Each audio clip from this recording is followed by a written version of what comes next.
All right, so let's get into the topic for today.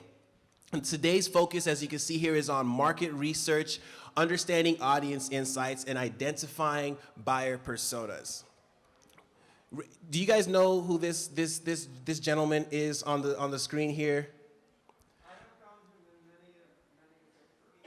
You found him in many. Oh, that's awesome, because that's what we're going to be talking about today. We're kind of using this illustration that market research, understanding audience insights, identifying your buyer persona is really kind of like understanding the world of where's Waldo, okay?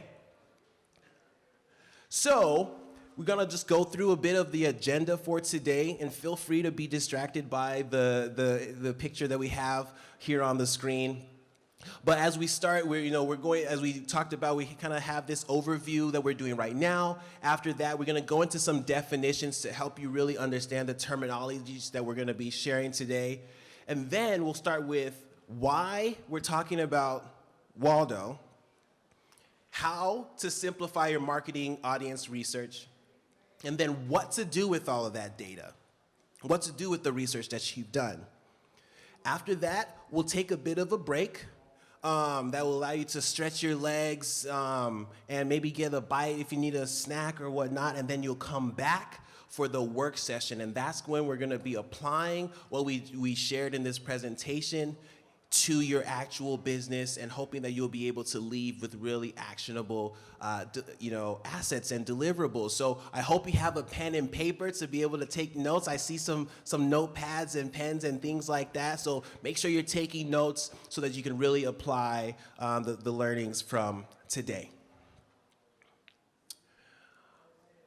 So we wanted to just get an understanding of who we have here in the room with us today. You could consider this a bit of initial market research that we did in collaboration with Launch Dayton. This was our goal, to make sure that we're really having relevant information shared. So just by show of hands, is there anyone here from the medtech industry? Okay. Got some med tech, awesome. How about the software as a service? All right, cool. Food, beverage, retail, consumer, awesome. How about artists and creative entrepreneurs? Nice. Defense? Okay, no one from defense. How about future tech? Okay, all right, we got some good overlap here. How about any other industries that were not mentioned? The stock market, financial literacy. Nice. That's great. Awesome. Financial consulting, awesome. FinTech, got you, yep, awesome. So yeah, we just wanted to make sure, because just knowing that gives us context as to who's here and how we can really apply this to your specific industry. So yeah, we're really excited about that. So now that we know that, we're going to talk about the goals that we have for today. As you can see here, the goals that we want to achieve and accomplish today is, one, we want to make sure that you understand personas and audiences better. You want to also know what you can do with your audience insights, and then we want you to be more confident in your marketing strategies. We're here because we care, and so we want to make sure that we're doing our best to make sure you're set up for success. So that's what success will look like for us, and for you, and for this community. All right, so like we said, we're going to start off with a few definitions, and feel free to to raise your hands. We're going to have some times to allot it for answering questions, but if you have any, just make sure you jot them down, maybe even ask one of the community guides, and we'll make sure that we can get those fielded. And don't worry, no question is a dumb question. We're here to help, and marketing can be really overwhelming with terminology, so just ask, it's fine. Exactly. Thanks. So let's start with the first definition: target audiences. So a target audience, by definition, is like you see here, a group of consumers characterized by their behavior and the specific demographics that align with who your ideal customer would be. That's where the targeting aspect comes in. And for example, all of you here in attendance are part of Launch Dayton's target audience, okay? So that's just an example of what a target audience is, and it's really what helps, your strategy, how you're going to be crafting your messaging, your product, a lot of different things. Your target audience is going to really impact that. Yeah, and the important part about this definition is who your ideal customer would be. So that's really the part to focus in on and be thinking about, is just who do you want your customers to be? What characteristics do they share? Absolutely. In addition to that definition, we wanted to define something in particular called buyer personas. This is something that has also been defined as by customer avatars maybe, or various different things. But a buyer persona, or any other name that it may be mentioned, is a semi-fictional, generalized character that encompasses the various different unique needs, goals, and observed behavior patterns among your customers. So this is like taking your audience and making it into an actual person, right? And really, for example, if there's someone who's just starting with their business, which is might be someone here. You could say that person is called Just Starting Steve. And we want to understand what Just Starting Steve is going through and what the particular context is around their journey with your product. Or if they're more advanced, you can call them More Advanced Andrew. Right? It's basically just trying to put a name and a personality behind your customer so you can understand them better. Now, the key between these is that your target audience should lead you to your buyer persona. Because, and that's why it would be your target audience, right? You want to be able to have a place where you will know to look and find who your actual, person is that's going to buy your product or engage with your particular service. Did you want to add something? I just wanted to, is this all making sense so far? Any questions? Yeah. Am I right in assuming, or at least presuming, that the buyer persona is a data-driven representation?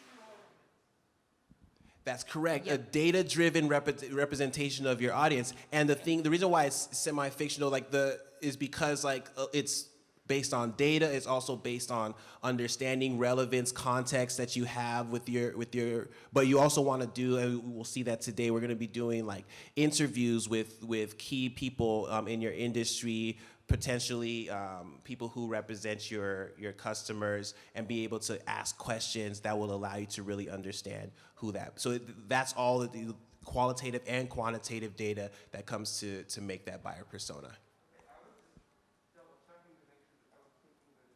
Yeah. Perfect. Awesome. Good question. Okay, so now we're going to be going into audience insights. And that is basically what audience insights is going to help you identify where your potential customers are in their respective buyers' journeys. And the buyer's journey is basically going from, and I'm getting ahead of myself, but where they are on their buyer's journey, and help you to refine your content so that, again, your content is going to be able to be more relevant and really better received. The buyer's journey, as we have illustrated here, and there's going to be some, we could just say this now. At LMG, we use a tool called HubSpot. HubSpot is a really powerful tool that helps with all your digital marketing needs, and they are really the leads when it comes to inbound marketing. Inbound marketing is like when you're putting your personas first before your product and trying to understand them before selling to them. And they're the ones who really help to define. So this is from HubSpot. And the buyer's journey is basically moving from when they're going from awareness to consideration to decision around your service. And it basically is what's going on in their head at those different stages, which will help you to kind of understand how to market to them at that time. And I'm just going to walk us through a really quick example of this because I think it can be a little bit challenging to grasp sometimes. So, a situation that we've all been in before is to be in an unfamiliar town and be hungry, right? Maybe you're looking for somewhere to have dinner. So that's your awareness stage. You're aware, and your problem is that you're hungry. So you're aware that you're hungry. Pretty straightforward. Then you're like, okay, so where should I go to eat? Maybe you do a quick Google search. You're kind of scoping out the area. Maybe you walk down a street or two, and you just see what's available out there. And then you're considering. You're like, okay, what am I in the mood for? Do I want Mexican? Do I want Italian? That sort of thing. Yeah, always Mexican, right? Well, for Jay, maybe it's both, but then you're trying to make a decision. So next you're thinking through, oh, okay, this Mexican place, okay, so you've decided you want Mexican. Does one have a patio and one doesn't? So you're trying to kind of look at some of those features and benefits and make a decision on which actual provider are you going to go with.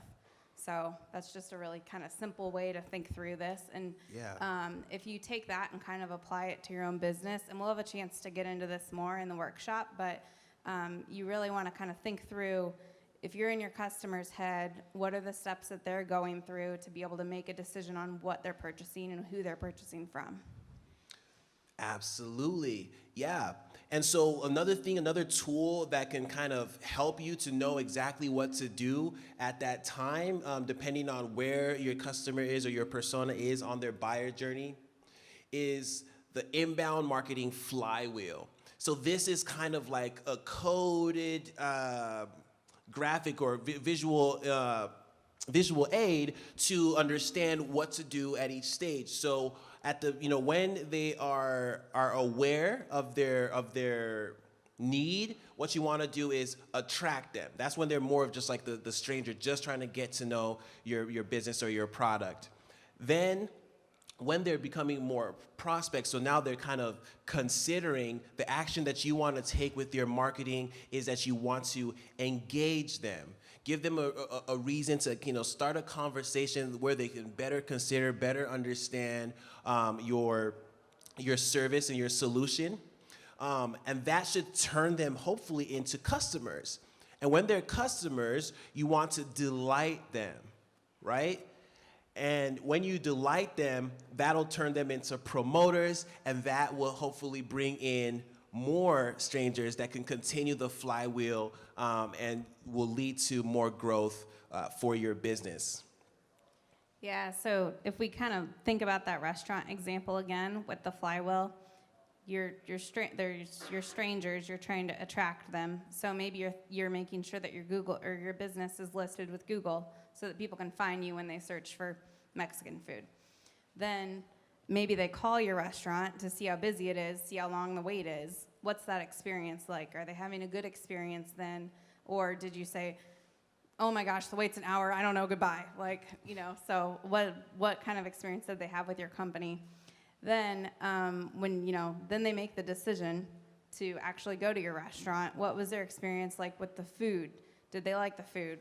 All that good stuff. If they do like the food, they turn around and tell their friends, hey, next time you're in Dayton, go to this Mexican restaurant.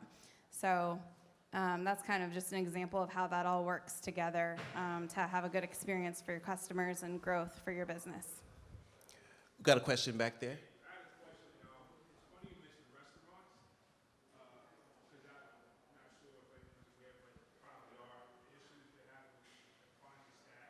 Yes. So what if your market isn't just customers that buy your food? What would be your recommendation for restaurant owners who are looking to find workers?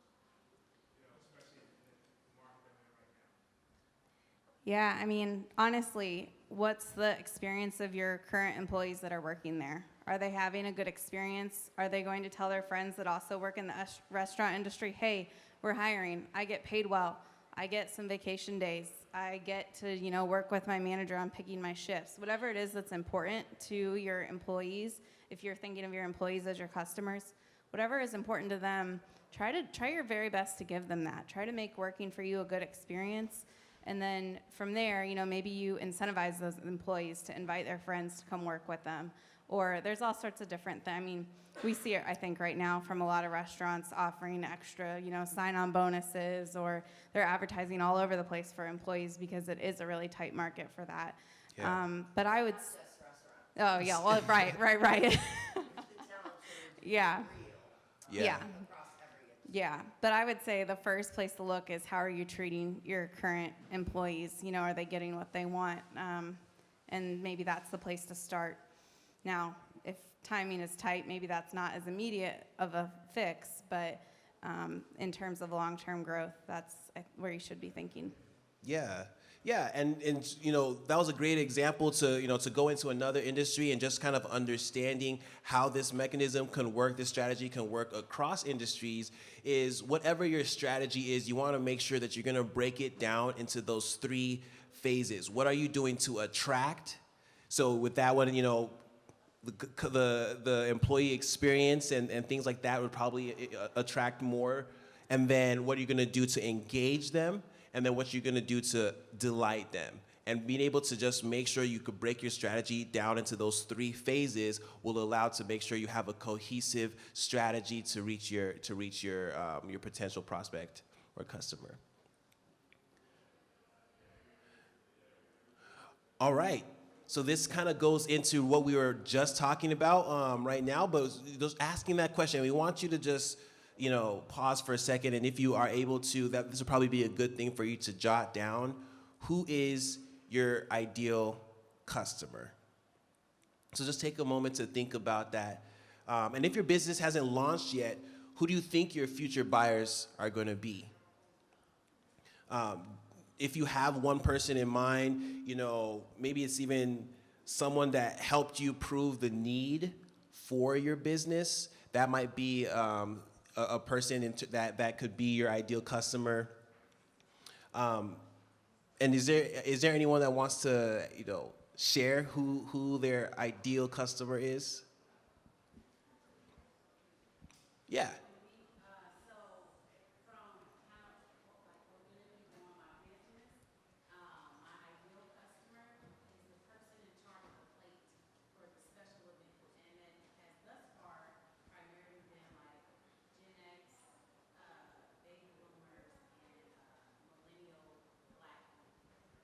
Got you. The person in charge of the plate at an event. Wow, that's really good and really specific. I'm glad that you know that. Someone else wanted to share their ideal customer? Yes. Animal lovers and zoo goers that appreciate art. That's good. So that's a good thing to know. As we're moving through, it's going to be good to know actually who you feel like your ideal customer is so that you'll be able to do the right research for that. And so another example, kind of like what we were talking about earlier with those examples, here are 2. Entrepreneur Aaron or startup Steve, right? Have fun with it, Yeah, you can give them a fun nickname like this. And really, we changed it to Elise, I think. Oh, Entrepreneur Elise, my bad. Oh, I was trying to make sure that it was... We got really French, we wanted to be multicultural. So anyway, here, we were trying to think about who are Launch Dayton's ideal customers. What are their buyer personas? So some people might be kind of established entrepreneurs. They might have been running their business for a while. Maybe that's Entrepreneur Elise. Some people might be very much in the beginning stages. That can be Startup Steve. And so what Launch Dayton would be doing is just looking for what do these people have in common? If you've been running your business for a while, what types of things do you have in common? Are you maybe have a similar, age demographic? Like she was mentioning the Gen X and all of that. So being able to start thinking about that, that's kind of an easy place to start is everybody a similar age? Does everybody own houses? These are some of the common characteristics that companies look at when they create their personas, but we'll show you some ways that you can get even more in depth and get kind of up close and personal with your personas to find out what really matters to them. Yes, absolutely. Okay, so now we have all those definitions, got a little bit of a better understanding of the terminologies that we're going to be talking about. And so this next portion is going to be diving into like why exactly we chose this idea of Waldo to drive home the presentation or the material for today. And so for this, we're really going to be, like I said, getting to know the world of Waldo and why he's the most searched, one of the most searched characters of all time. So did you know, and I have some facts for you. I want to, let me know if you know. Is anybody, just listen up. So Where's Waldo? First of all, the Where's Waldo book series was so popular that it sold 70 million copies since it was published 30 years ago. And it was turned into a whole TV series on CBS and Nickelodeon. Did anybody know that? You thought it was only a book series? Oh, yeah, exactly. Right, right. So this kind of reminds me of The Office as well, because that was kind of adapted from a series in England, and it was so good that it was brought over to the States and like exploded to this phenomenon. But we're not going to get too much into that today. You got to stay tuned for The Office on Thursday for that illustration. But I didn't know these things either. But when we started thinking about what makes sense around the idea of your personas, and I was talking to some of my colleagues, it just really hit me that Where's Waldo would really make sense. And so the reason is that finding people who fit your ideal customer profiles in a sea of people, kind of like this image here, in the world, and it's also not just finding them, but finding them as fast as you need to find them for your business can oftentimes seem harder or as hard as finding Waldo in this picture here. But when you have the right resources, it can be just as fun. And for example, as I was talking here, has anyone been able to find Waldo? And I know it's like a super blurry picture, but I'm gonna just say, I looked at this and it was super blurry, and I was not able to find Waldo in this picture. But that's okay, because we're gonna get to know the mind behind the creator of Where's Waldo to get even more of an understanding. So meet Martin Hanford. Martin Hanford is the artist that created Waldo. And when he was asked to create, like we see here, he was just trying to like display his talents of being able to draw really cool crowd scenes. But then he realized that people aren't just gonna be interested in looking at crowd scenes, that they needed a real connector point from scene to scene. And so that is how he created this wacky character that we see here, and gave each page a purpose.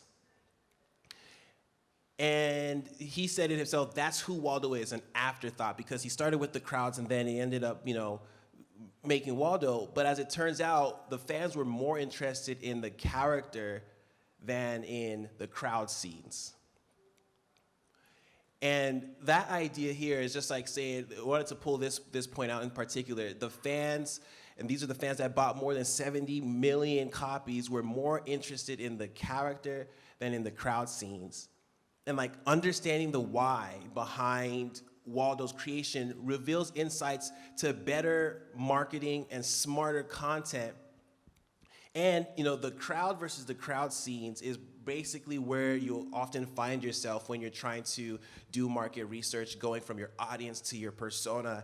And truthfully, that sweet spot is of understanding is probably what your customers really want.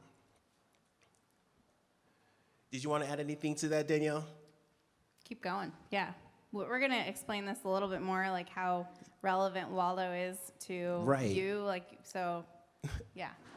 So, like we see here, think about your buyer persona like they are your Waldo, the ideal customer that you're constantly trying to find. Now, how does this apply to market research?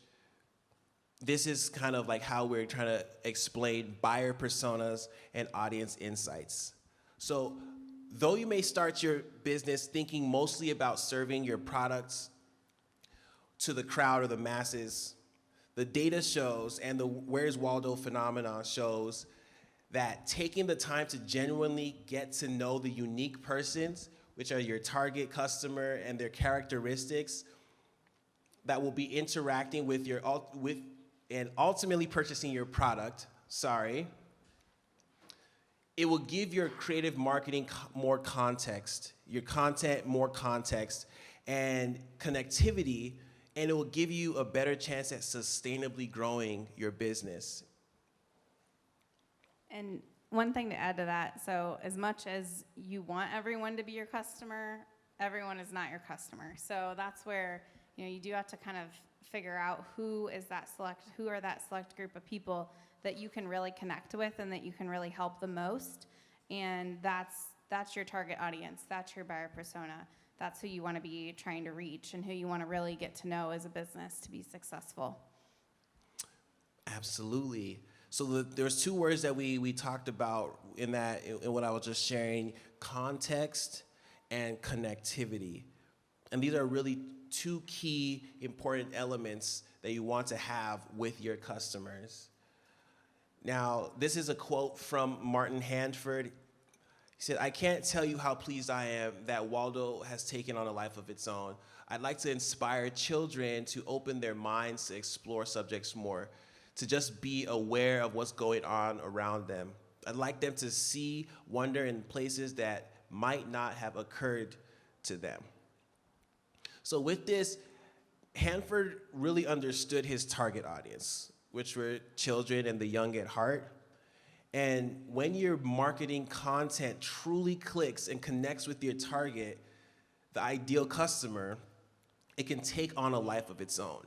And that's what you really want. You want your product to take on a life of its own.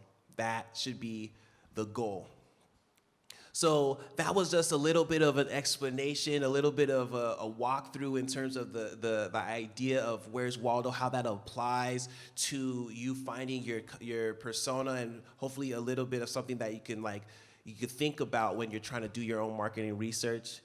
And now we're gonna go into the next segment which is how you're gonna be able to simplify your marketing research. And Danielle's gonna be sharing this portion. Yeah, so I'll get into some details here, but also I'll keep it pretty simple. So, none of this needs to be super overwhelming to you, and if you think it's too basic, then the workshop's the perfect time to get into that a little bit deeper. But stop me as we go, if you have any questions. So the first thing to really think about when you're looking at figuring out your buyer persona and your target audience is start with what you know and what you can find easily. So, you guys are all smart people. You started your business for a reason. You saw a need in the market or you saw an opportunity. And so you kind of have to remind yourself a little bit about why you're starting your business and what those reasons are. And then be thinking about okay, so who are your customers then and how does that translate? So some really great places to gather data. The first one's really just by using Google. That can be a great place to start. We all start there for all sorts of elements of our lives now. But we'll get into some more details on that. Social media can also be a really, really good tool for you to be able to look at, your customer profiles, look at people's social profiles, become a little bit of a stalker. Just a little bit. Yeah. And then Also looking at your competitor community, so looking at them and looking at what they do, looking at who their customers are, that can be really helpful for you too. And then Facebook also has a tool called Facebook Audience Insights that I'll show you a little bit more about, and that can be helpful too in terms of getting that really data-based approach. Customer reviews can be really helpful too to see what's important to your customers, as well as like industry forums and frequently asked questions. And then Google Analytics as well is a very crucial part about getting some of that data that you need. Absolutely. So with Google keyword research, really where to start here is just do some simple Google searches. Go create an incognito window in Google, do some quick searches just to see what your persona might be interested in. So we actually did this for Launch Dayton just to kind of make sure that this was going to work correctly. We don't want to steer you guys wrong in any way, shape, or form. And so if I'm Launch Dayton and I think, okay, what does my target audience, what are they concerned with? So they're concerned with how to start a business in Ohio. So if you type that into the search bar, all this other stuff comes up. How to start a business in Ohio online, how to start a small business, how to start a cleaning business. I don't know why that came up, but grants, money, start your own business, permits. So there's all this different stuff that Google kind of brings up, and that can all be really valuable for you when you're looking at how can you have a narrow approach for your business. So how can you, these are content ideas for Launch Dayton. Launch Dayton could do, and I'm sure there are sessions as part of this conference that are all about, how to start a business and all about the grants and all of some of those details. And then that people also ask section can be really helpful for you too as you're looking at some of this data. And this, in a nutshell, is the simplest, easiest way to do any keyword research ever. So as you're working on your marketing, you'll hear a lot about search engine optimization. You'll hear a lot about keywords, and it can seem really overwhelming. But honestly, just go to Google, imagine that you're your customer, and start typing things in and see what you get, see what really resonates with you. And then to get a little bit more advanced with this, but still not super, super technical, Google has a free tool called the Keyword Planner. It's part of Google Ads.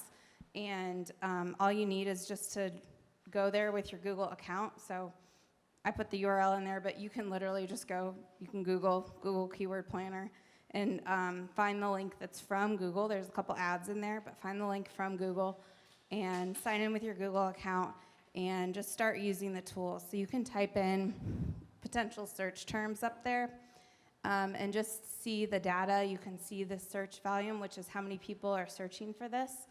And there's all sorts of helpful information. You can see how expensive it would be if you were to run some Google ads and bid on that particular keyword.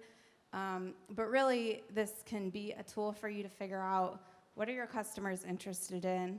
And also, at a very basic level, you can take some of this information and use it on your website. So think about, should you be creating some content about some of these categories and some of these things that the people have been searching for, because these are actual problems that your customers are having.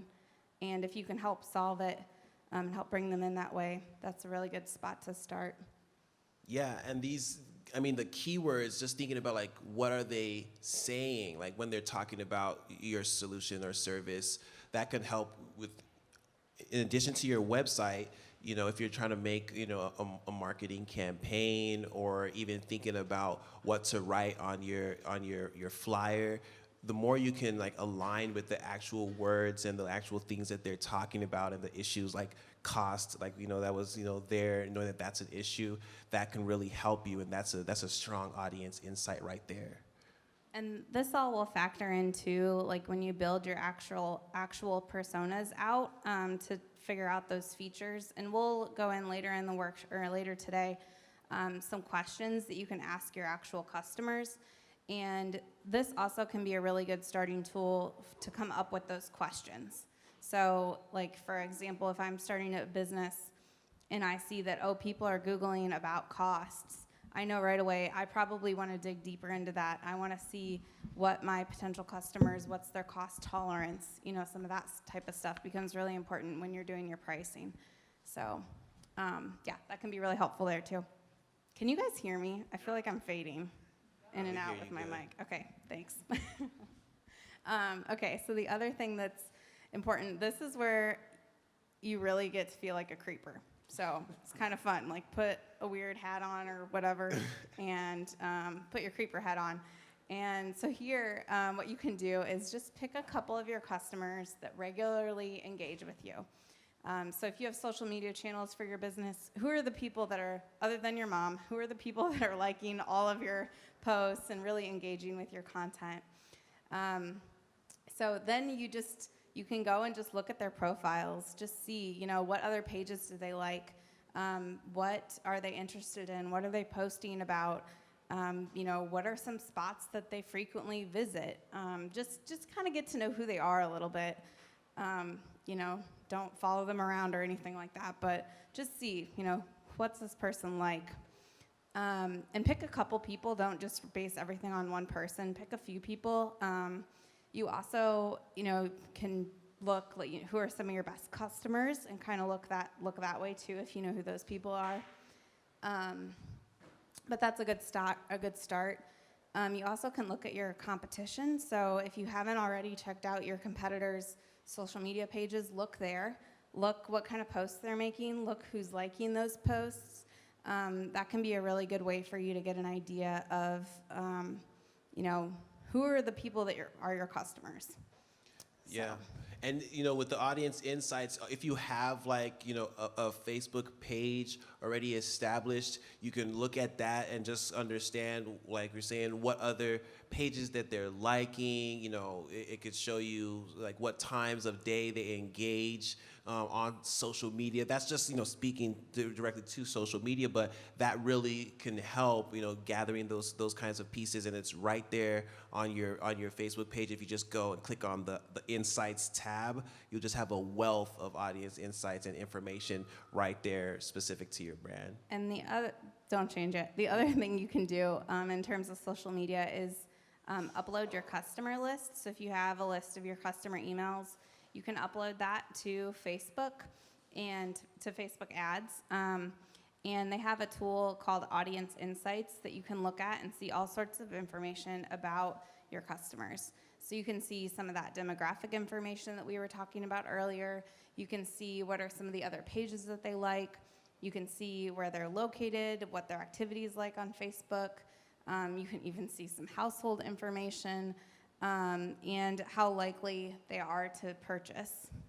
Yeah. Question about that. Yeah. I've never used that. Is the more the better? Like if you upload 1,000 or 5,000 emails, is it really generalized and really insightful, or is less better? Does it even work with 1,000? I would say honestly, maybe try both approaches. Because what you want to do is you want to get good data, right? So I would be afraid that if your list is super, super big, that those maybe aren't actually all your customers, or maybe they're just, a bunch of your relatives or whoever. So maybe try to weed some of the people that aren't your customers out of that list. But I would be really curious to see if there are differences, like if you upload that more select list and then if you upload a larger list, just to see, does that help you narrow things down a little bit more? Does it let you go wild with uploading 1,000 people? It'll let you upload a lot of people. There might be some sort of minimum. I haven't run into one, but sometimes Facebook adds minimum amounts because to get this data, they basically hash everything so that they don't they're not going to show you exactly who is who in there. They'll just show you collectively all the data.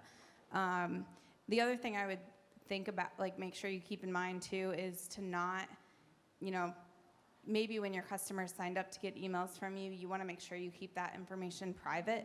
So I would use this, just to look at some of this data, but be really cognizant of what you promised your customers they would get when they signed up to get emails from you, and make sure you're not breaking any of those promises.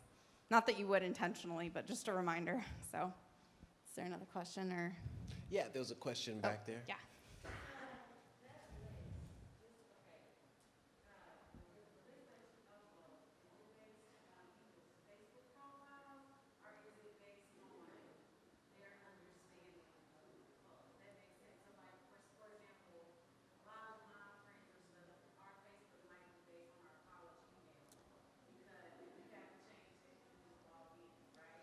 Yeah.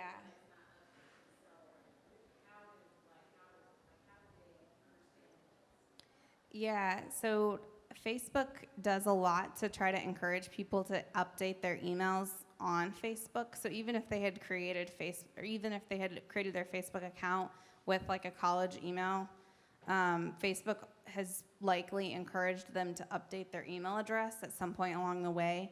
And then, they might have added another email. So Yeah. Facebook will scan that. They also, it doesn't have to be just email. Facebook also will look for like phone numbers too, if you have customer phone numbers. And They even have- first name, last name, it'll try to do as much. It is basically going to try to use as much as it can to match with the data. So the more you share, the more accurate it would be in terms of being able to match that. Does that answer your question? Okay. Anybody have anything else about this? Yeah.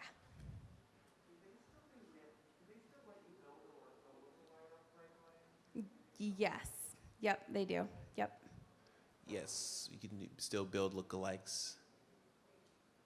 All right, so another really, really easy way to get some information about who your customers are and what they might like is just to take a look at your customer reviews. So this is a pretty simple thing to do. And likely as a business, you're already paying attention to your reviews. But if your business is set up on Google, look and see what people have said about you. Look and see on Facebook what people have said about you. And then also look what they've said about your competitors too. Have they called out specific things that they like or dislike? Because if somebody's passionate enough to leave a review, they either really, really loved you or they really, really hated you. So it's typically at least what we see. So, look at some of that and try to get some conclusions about what's going to be helpful for you. For example, like we kind of took a look at the Entrepreneurs Center at their Google My Business reviews, and a lot of people called out, that there was a free consultation. Okay, that's helpful to know, and it's helpful for them as a business to know that their customers really like that. They called out that it's a place where people are coming up with the ideas and products of tomorrow. Okay, so it's inspirational for people. That's important for them to know too. We didn't screenshot everything, but people also called out some of the personal connections that they made there, or the personal connections with the people that they were consulting with. So that's important for the Entrepreneur Center to know as well. If they're thinking about making changes to their business, it's really helpful to know what's important to their customers. So just a few things you can look at.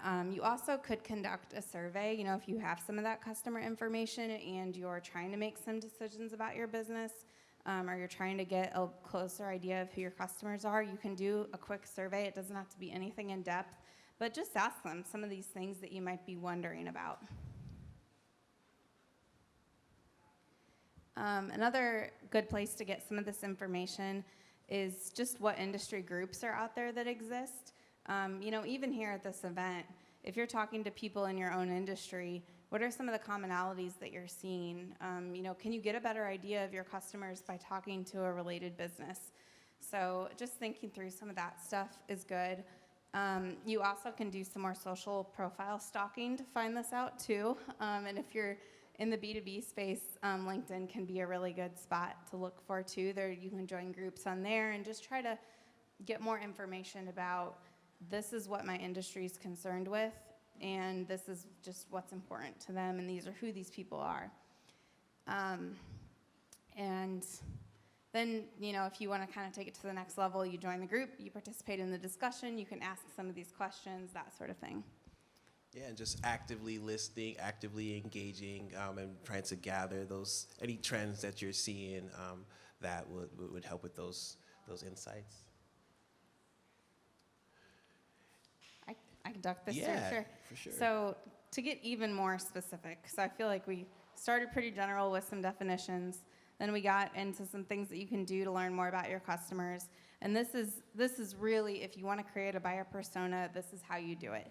So you interview your customers and you ask them some of these questions to hear really directly, like one-to-one, how do they feel about these things? And so if a lot of these questions are kind of similar, but we've tweaked them for if you're in the B2B space or the B2C space. And this is just a place to start. You can definitely add to these questions, but you want to just start by asking about their personal background. Get an idea of, do they have a family? What has their work history been like? What's important to them outside of, if it's B2B, what's important to them outside of work?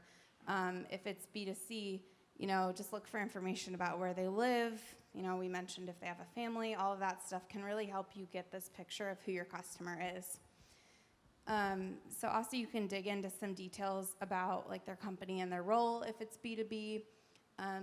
For either focus, you want to discuss what their buying process looked like. So what we talked about before with the restaurant example, how did they first become aware of your business?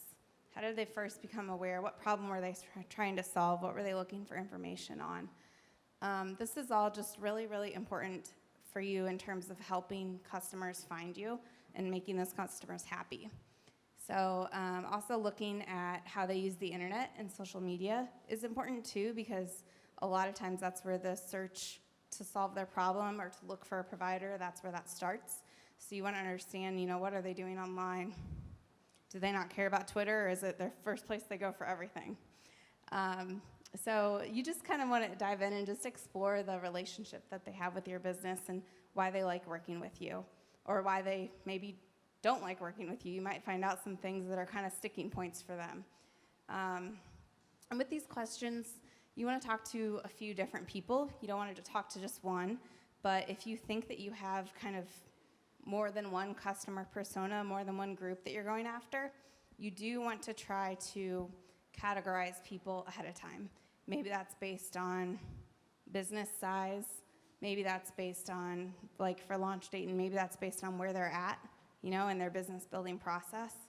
So just think about like what is going to make the most sense in terms of how to group people together. And yeah, sit down, buy them some coffee, and ask some questions. And one more important thing, you want to ask them to be really honest with you. So that can be hard, and you want to let them know up front that they're not going to offend you. Even if they do, you guys are all good actors and actresses. Don't let them know. And that they can talk to you about it. You also could, a lot of people work with marketing agencies to get their personas developed because it's easier for somebody to talk to, a third party. So you could also consider going that route, or, just asking somebody that is related to your business but maybe doesn't directly work with them.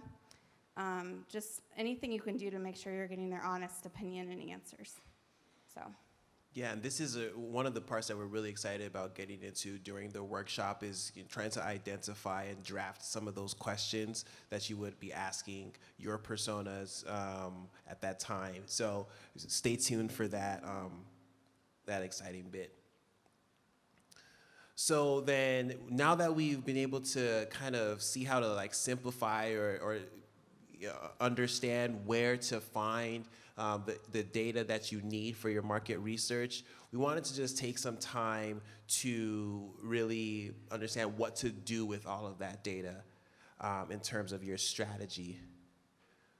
So one of the applications is what we would say, contextualize your content.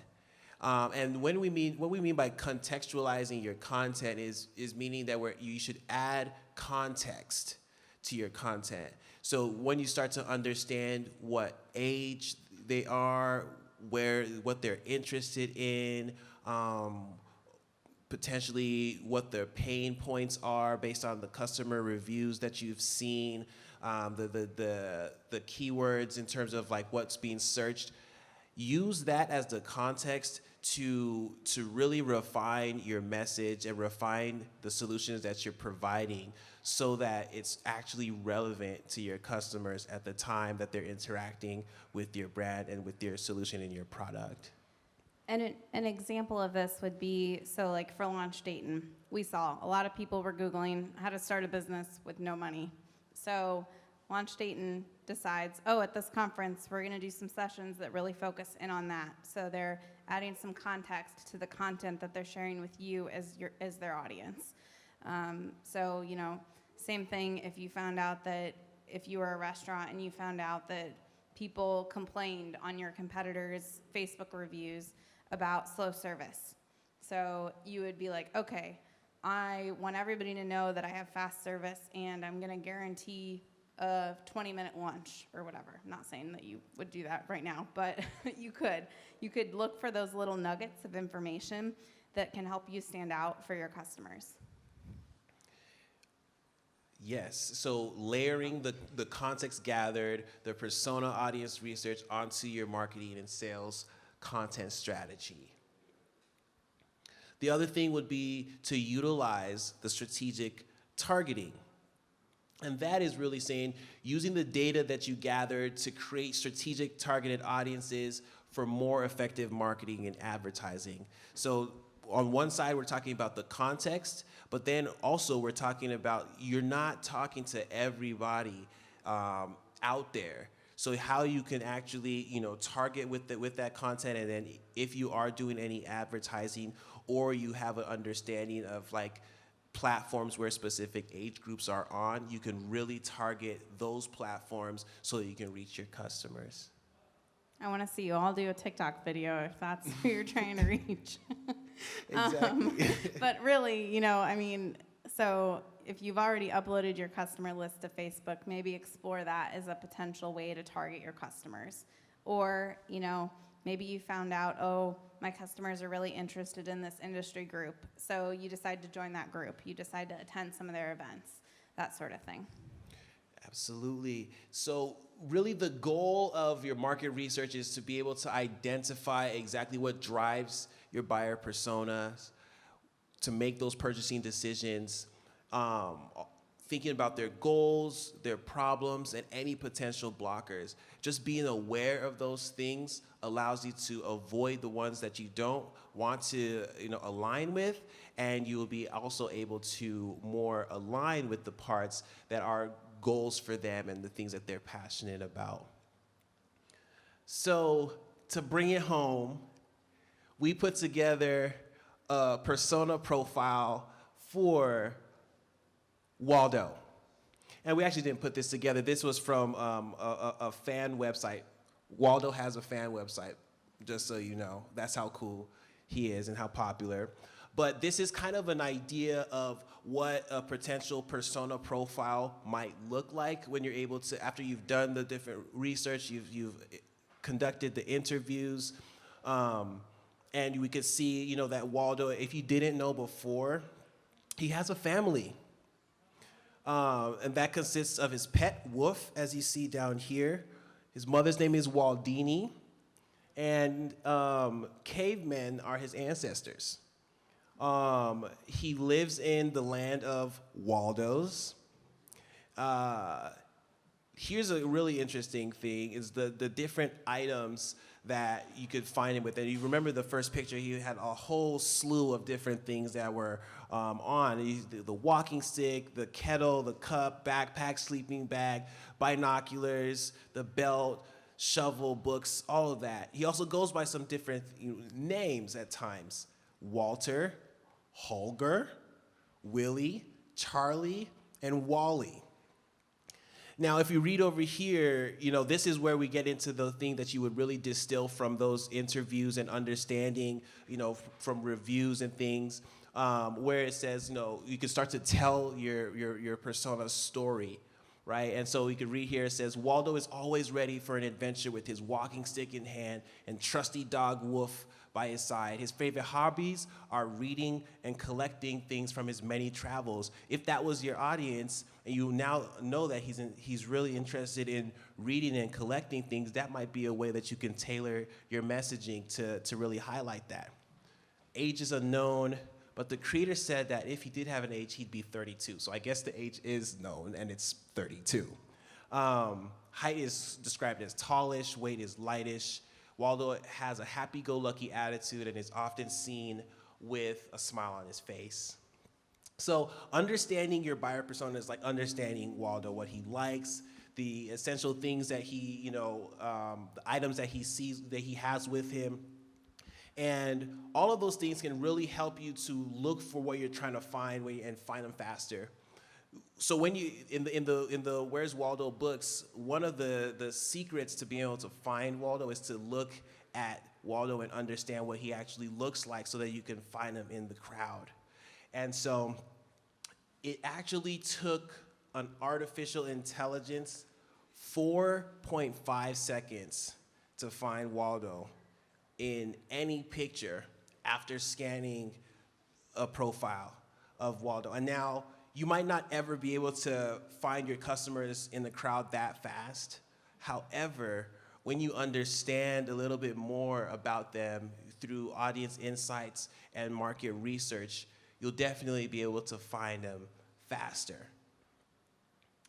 And so in conclusion, we had a few takeaways, and these are the things that we want to share before we are going to, answer, any potential questions and go on a break before coming back. But in conclusion, we wanted to remember that, one, you want to identify your target audience and understand your buyer's persona. So those are the things that we defined at the beginning. Gather both quantitative and qualitative data. So we didn't really talk too much about that. You probably saw quantitative and qualitative on there.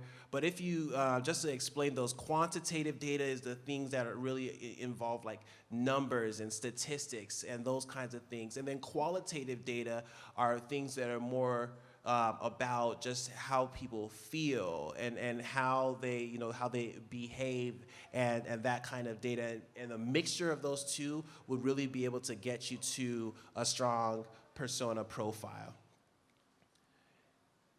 And then the last thing is using the data from your research to make your content more contextual and then the user's experience more impactful, because they will feel like they're understood and they'll feel like your solution is more relevant to their specific need.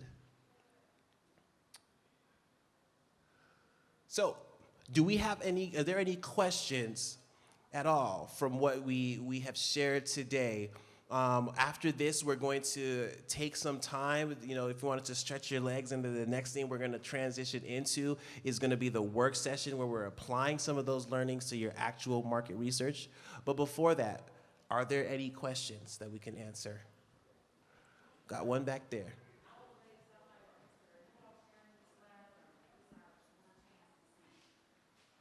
We could definitely share these slides. So we'll send them over to Audrey, and then you'll be able to get them in a thank you in a follow-up email. So you would expect an email from Launch Dayton that would have these.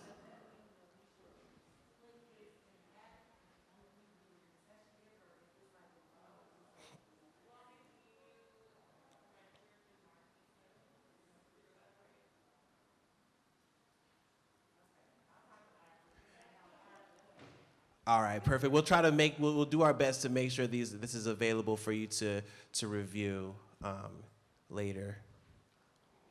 Any other questions? Did you want to say something? I was just going to say, thanks, guys. This was fun. I hope you guys had fun. Yeah. And yeah, we'll be back for the workshop. We have a little quick preview of that. We're going to put on screen so you can take a peek before you stretch your legs. But yeah, thanks. Thank you.